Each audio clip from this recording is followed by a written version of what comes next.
A resident record, some blistering sprint performances and some top quality throws provided many highlights on a pulsating day of action at the Potts Classic.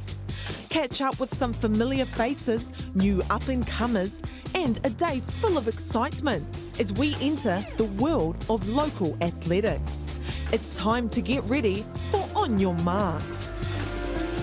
Hello, kia ora, and welcome into a brand new show called On Your Marks, where we shine a massive spotlight on the world of local athletics here on our very own shores. I'm joined by former Olympian heptathlete Sarah Cowley-Ross. Sarah, thanks so much for your time today. Oh, great to be here, Goran, and what a beautiful day in the Hawke's Bay it is. Yeah, and it's gorgeous. Absolutely scintillating here. Hawke's Bay, you've kind of alluded to it. You've dropped the bombshell already. We are here for the Potts Classic, and we have a number of our finest athletes raring to go. I'm talking about Dame Valerie Adams, Tom Walsh, Eliza McCartney, just to say a few names.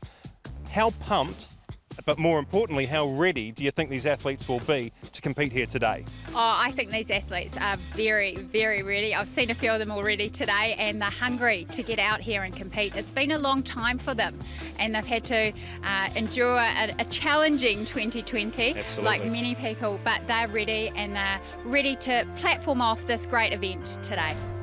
To kickstart the Potts Classic, we take a look at the upcoming field events, starting with our well-known Olympic athletes in both the shot put and pole vault, while also seeing some exciting young talent in the discus, hammer throw and javelin. Wearing a cheeky t-shirt with the words "running is overrated," Olympian athlete Tom Walsh returned to winning ways in the men's shot put. He showed signs he was rounding into better shape with all 5 legal throws beyond the 20-metre mark. As we come back to Tom Walsh, speaking of power. Oh, that's a better one. Look at that. It looks like it's a 21 metre, well, close to it. Maybe just shy of 21 metres. That's a good throw in the shot put circle by Tom Walsh. Highlighted by a 20.78 metre effort in round 5. I'm here with my great mate, Tom Walsh. Tom, great to see you. And by the way, you performed admirably in the men's shot put. Congratulations on your win. Yeah, it was a start. First comps are always a bit tough, but and I suppose last year's been pretty tough as well. So no, it's a good start for me. Frustrating, really frustrating with some of those throws. I thought I got a little bit more on some of them, but didn't quite, get all my energy through the ball. And we've talked over the years about that. So yeah, it was a good start. Some good things, some bad things, but mostly positive. Okay, well, let's talk about the positives. What felt good out there? Well, I started pretty poorly, and then I managed to, flick it around mid-comp, and started to get more freedom in the circle and started moving better. And I know when I throw really well, that's what I do. So that was good that I can turn around, because sometimes you can dig yourself a hole, and I managed not to do that today, which was good. A lot of people are getting involved in the sport because of what you and Dame Valerie Adams have done. And of course, we can't forget about Jacko as well. Yeah. Sadly, he's not here tonight. And it would have been great to throw against him. I love throwing against him, but it's. I think the whole sport is in a pretty good position at the moment. But I love shot put, so it's great to see that there's tons of young shot putters coming up. Just quickly, what did you do over the Christmas break? What did I do? I ate too much, drunk too much, and trained too much. Brilliant. So yeah, that's the Tom Walsh I know and love. Great to see you, mate. I was 2 kgs heavier coming off Christmas break, which is good for me. I'm always 2 kgs heavier than what I should be. Awesome to see you, mate, and congratulations on your win. In the women's shot put, Olympic champion Dame Valerie Adams made a rock-solid opening to a competitive year by claiming victory with a best of 18.34 metres. And how many times has she gone through this mental routine before walking into a shot circle? Yeah. Thousands and thousands of times. But she knows she has to. Oh, she's great at switching on that game face as she enters the circle. Puts that left arm high in the sky, drives from the legs. Here's her first throw. That's out beyond the 18-metre mark. This is a good opener. And she's happy. Good to see the smile from Dame Val. I'm here with the winner of the women's shot put, Dame Valerie Adams, at the Potts Classic. How many victories is it here? I pretty much won every time I competed here, so I actually don't know. I think there's 3. Too many to count, Yep. clearly. But it was 18 metres 35 tonight. How are you happy with that? Do you know, I'm really happy because I think today we tried a few things. I've been under Dale now for I think 4 months. You know, as you know, 4 months is not very long. So we tried a few things and they're coming together quite well. I know it's not a lot that I need to get together, but I'm looking forward to the rest of the season to try and kind of explore where we're going to go. And talk us through the move to Christchurch. How's it going down there with those rat bag boys? Have you got them under control? Of course I have. It's actually been a blessing in disguise. I had to find a Switzerland and New Zealand, and I needed to make that move and make that change for me and my career, and it's the best thing I could have done. I spent 3 weeks down there and 1 week at home. As you know, as a mum, it's very difficult and I miss my kids a lot, but I'm happy to go back home and go back to Christchurch and train. Sorry, I just haven't seen them for 3 weeks, so I'm looking forward to going home tomorrow. As you mentioned, you are a mum, a wonderful mother to your 2 gorgeous babies. Thank you. And you're on the plane home tomorrow to see them. Yeah. How exciting is that? Super exciting. I'm just looking forward to seeing them, seeing their smiles, and just spending some time with them. And then I'll be ready to rock and roll and go back to Christchurch and get the work done, really. So that's the whole focus, and that's, everybody's on this journey for that same reason. And here she is, Dame Val. That famous game face. The most successful thrower New Zealand has ever produced. What keeps you motivated now to keep going, to keep trying to get those medals? I actually love the sport. I love it. I still enjoy it. It is still a passion of mine. I can be still competitive, so why not continue to do this? I have a great support network around me. It takes a village to bring up children, and they've been very, very supportive with my choices that I've made to continue on this journey. So I know it's not forever and it's not for a long time, so I've got to make the most of it. Olympic bronze medalist Eliza McCartney withdrew from the women's pole vault after not quite feeling right in the warm-up. Very simple, I just wasn't ready really. We've been working on things the last month and I've been feeling pretty ready to come out, and this was going to be my opening comp, but just this week hasn't gone as well as we planned, and warming up I was just struggling a bit. It just wasn't there yet, and I've got to be careful. It's just not worth it. I've still got the rest of the season to go, so I'm just taking it easy and trying to be smart, which is frustrating, but just the way it is. Great to have a warm-up today. Moving on though, when do you think you'll be ready to compete? I don't know. I don't know. I'll be doing my best to, get some comps in before Nationals, if lucky, but Nationals is coming up. So, we'll see. And Nationals is here as well, and so I'll be here no matter what because I love it here. But I'm really hoping that I'll be able to get in a couple comps. It's almost like a warm-up just because I need to get in the flow of things. I haven't competed in quite some time. So it'll just be about taking it as it comes, trying not to rush it as best as possible, and when that is, I don't know, but we'll see. Her training partner Olivia McTaggart took centre stage to produce an impressive performance. Olivia, 450 again today. That's a great performance for her. Oh, it really is. And in conditions like this, it looks kind of nice, but having a wind plummeting the side of you while running with a pole is really quite tricky. And so they've done an incredible job to jump so well in these conditions. And an equal PB for Livy, which is always a good day, and she had some really good attempts at the next height up, and James as well has just had a really good performance in these wins, so it's a really impressive day, and we do like coming down here because it is usually warm and it's usually a bit of tailwind for us, but they've obviously made the most of it. Oh, 64.29. What a time to transition back to the discus circle. Connor Bell on fire, 64.29. That is a new New Zealand resident record. That's the furthest a discus has been thrown by a New Zealander in New Zealand. Youth Olympic discus champion Connor Bell continued to build on his hugely exciting potential. The 19-year-old showed he was in the mood for something special by getting 2 PBs before setting the record on his final throw. All right, Connor Bell, winner of the men's discus at the Potts Classic, but not only that, 2 personal bests and the New Zealand residence record. Silly question, obvious one. How are you feeling after that? Pretty pleased. Yeah, I'm really happy for this time of the season. It's quite early on, and to throw a throw that big, it's really motivating going into the next couple of competitions we've got. Sometimes when we talk with professional athletes, they say, I can sense that coming. Well, the wind was pretty good, and I've been in shape for my first two competitions of the season. I threw a PB at my last comp, 63.30, so we were hoping for something big, and we got something big, so I'm more than pleased. We definitely did. Now look, the wind is absolutely howling a gale here at the minute, and you're saying that actually helps the discus. Can you just explain to us how that works? Yeah, so I threw into a sort of headwind, but coming on the right a little bit, and so that gives the discus some pretty good lift and allows us to throw the big throws that we threw. A top quality throw of 72.28 metres earned Lauren Bruce victory in her eagerly anticipated Women's Hammer Showdown. Bruce put together a consistent series with a pair of 69-metre throws in rounds 3 and 5 before saving her best for the final round. She's been just consistently in those high 60s, throwing 3 throws around that. I suspect this will either be an outstanding throw or the cage will ripple. So you think she's ready to unleash? She'll have a go.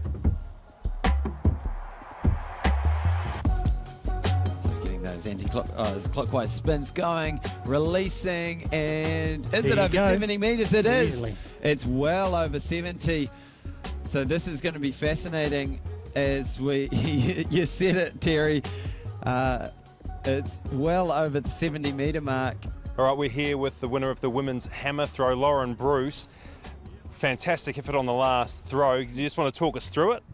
Yeah, I think that sort of throw was there on all the rounds. I think the last one I kind of went in and had nothing to lose on it, so was able to go on and express it, and through my third best throw ever in comp, which is pretty exciting. How big have you gone recently though? Because in training I heard a little bird told me that you managed to put out 74 metres, is that true? Yeah, I threw 74 yesterday in training. My best in comp is 73.47, so I did that back in September here actually. So good times at the Potts Classic, eh? Yeah, I like the circle here. I've always thrown well. New Zealand record holder Tori Peters opened her season in solid fashion, firing the javelin out to a best of 56.25 metres. Yeah, it was really good to be back out on the runway today. It's been a long time coming. Haven't competed since the season last year, so yeah, it was nice to have a javelin back in the hand and dust off the cobwebs a bit. So yeah, I'm happy with today's performance. And can you talk us through the javelin? There was a lot of power going into that javelin with those guns, but some of them were dropping. What was going on there?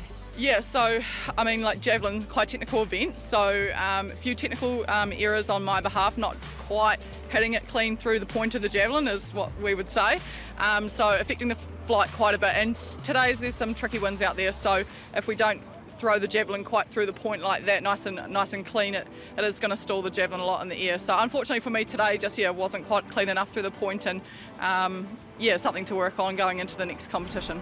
Crossing over to the track events, we see some fast-paced races with close encounters. First up, we have the women's 800-metre final. Fortune favoured the brave as Rebecca Green caused a surprise to defeat Catherine Kemp in an exhilarating women's 800-metre final.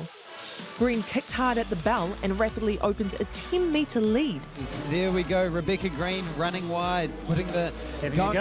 going past. So Rebecca Green going past Catherine Kemp. Just sort of struggling to keep with that move. This is a very bold move from Rebecca Green, probably backing her strength. And claimed top spot by 0.34 seconds. She's got 80 metres left to run. Rebecca Green, can she hold it? Catherine Kemp is closing very hard. So much lactic on the track. Here she goes. Rebecca Green holds on. 2:07 from Catherine Kemp. Camille Buscombe stepping down into the 800 metres. Comes through for third place. Wow, what a move. In the men's 800-metre final, James Preston returned from a period of injury woes to claim a dominant win by more than 4 seconds, recording a slick time just over 1 minute 48. But here he goes, he's going to get a look at the finish line, grits his teeth, sucks in all the oxygen he can, gets a hurry along from the crowd. Here he comes. He's going to be your champion for tonight for the Potts Classic. Have a look at that time, 1:48. That's the fastest time in New Zealand for the 800 in about 18 months, I want to say. A blistering final lap by Sam Tanner provided a thrilling finale. He's a 3:36 1500-metre runner this season. He's run that time twice. With 2 laps remaining, Tanner's training partner Hayden Wild swept to the front. Yeah, here goes Hayden Wild. So, as you say, he's one of the diesels in this race. But at the bell, Tanner had too much speed and clocked in a PB of 7 minutes 54.16. Sam Tanner's going to be your national champion. Eric Speakman in second. What a race. Felt pretty good actually. We wanted to work together as a team and get a fast time, so I believe that's what we did, and then I just was pretty stoked with the win. It was quite, the lead changed quite often in the race. What was your sort of own tactics within the race? Yeah, so I'm not going for the 5K for Tokyo, so I suppose this is actually a points designated race, and so I just was planning on helping the boys out and not pacing, but setting the pace for a fast race, and that'll get them the points. So it was just a bit of a team effort, and I'm just really stoked to get the win, I suppose.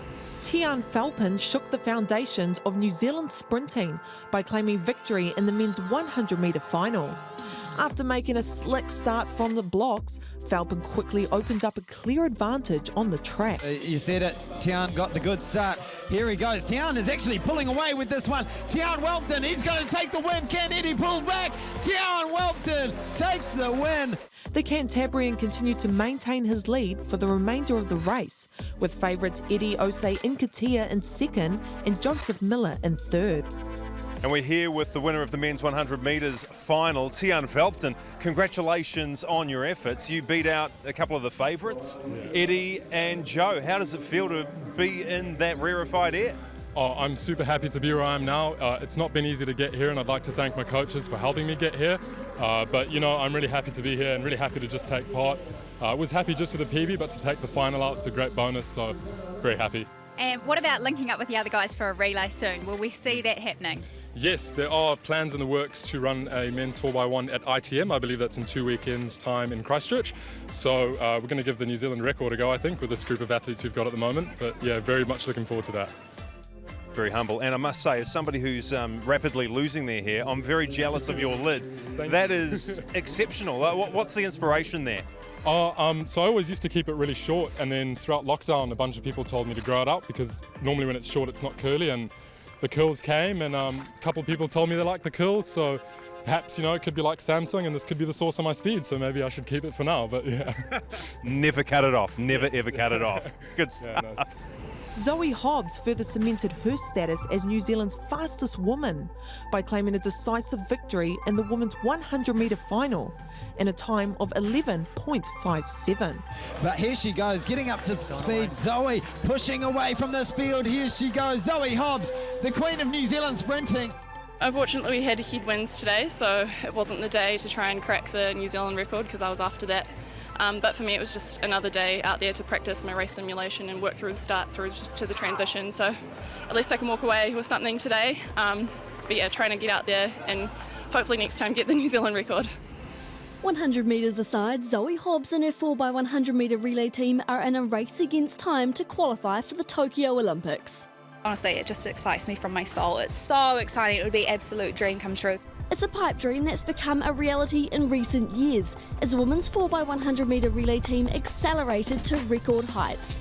Bronze at the World Uni Games in 2019 before 2020 saw them break a New Zealand record in Canberra. Yeah, New Zealand just in front.